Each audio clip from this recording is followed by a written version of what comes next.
as you can see, the program file looks a little messy right here, right? Do you disagree? No?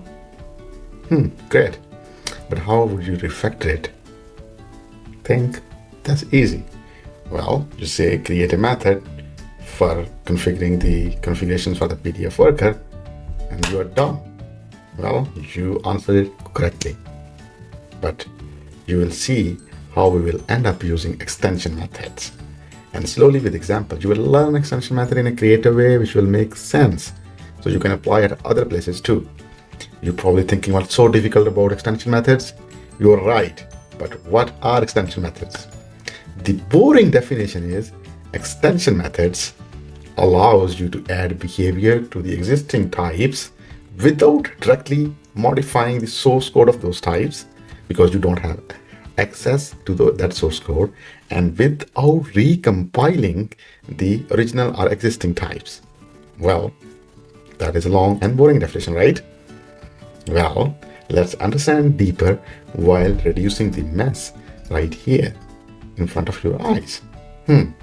Watch me do this in a few seconds. But before we jump into the code, you should know that it takes hours to make a good video. I ask you to consider subscribing to my channel by clicking the subscribe button and to show your support. Well, let's get going. Simple. We said create a method, right? I'm going to select that and bring up the refactor option. If you have resharper or rider, you are in good luck.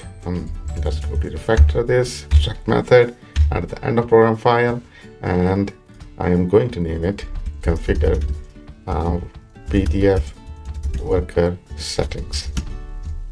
Cool, right? This is a method right here. But it's creating the program file. We just move the places. Well, it happens we can create a static class, call it worker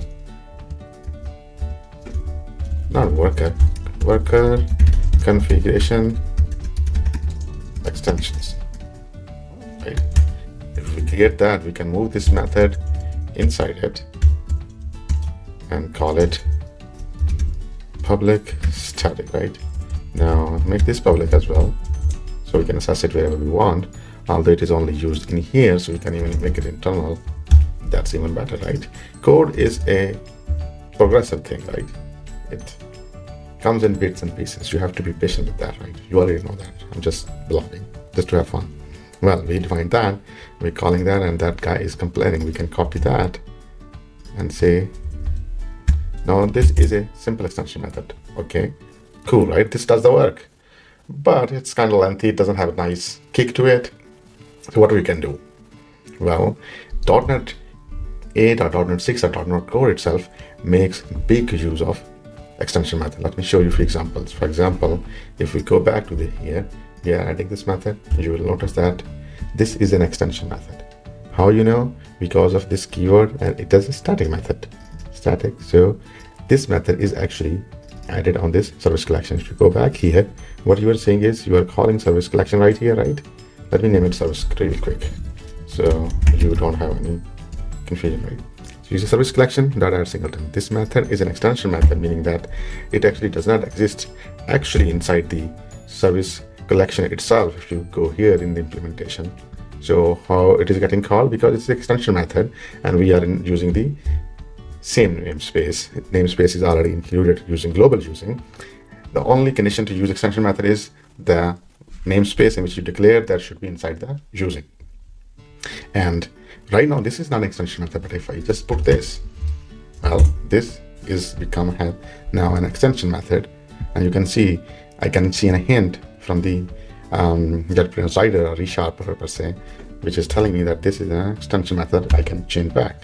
So now instead of passing two variables, I'm just saying, okay, since it's a configuration method, I'm calling it on configuration.configure PDF worker settings. Well, what we did here, we don't have any control of configuration, right? The configuration manager itself is coming from where?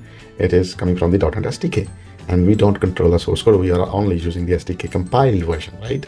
And we are still able to add the extension method. Cool, right?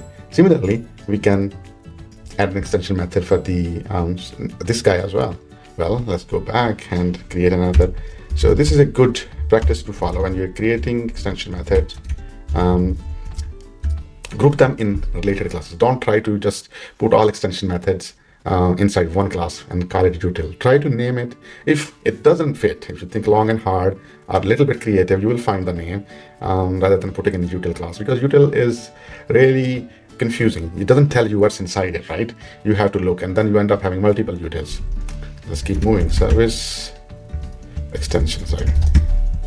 So I define this class, it's empty right now. Let's go back here and let's see. Let's bring up some refactoring. I'm just using okay. Extract, what do we call it? Add SQLite database. So I call this right here. So what did this method is it right inside? So can I move it? So refactor this. It doesn't give me option. It's pity. It should have given me an option to move this method to a class, so I won't have to copy. I can say internal static and mark this as a this. This is still a valid method. It's just that you have to use the full name here. I'm showing it again. Don't get bored, but this is a necessity to get over the concept in a video format. I hope you appreciate that, right? So it is still calling now to make it extension method, so it becomes discoverable. We can say this now, and extension method. Now you go back right here, what it is saying, extension method, right? Now see, we are calling on the services, so this is nice and clean, right? Now what are the advantages you are getting from the extension method? Cool. Well, you can simply test this method by supplying a instance of configuration, and you can even convert this into configuration, so you won't have to, because configuration manager does implement, see, nothing changes here, so you're not depending on the concrete type here. You are using the configuration interface in your task. You can provide a mock, or you can implement a step to provide that, and once those are done, you call that method on that configuration interface itself. Well, the configuration interface, you don't have control. I misspoke. So you call this method on the configuration one. What you are checking, right?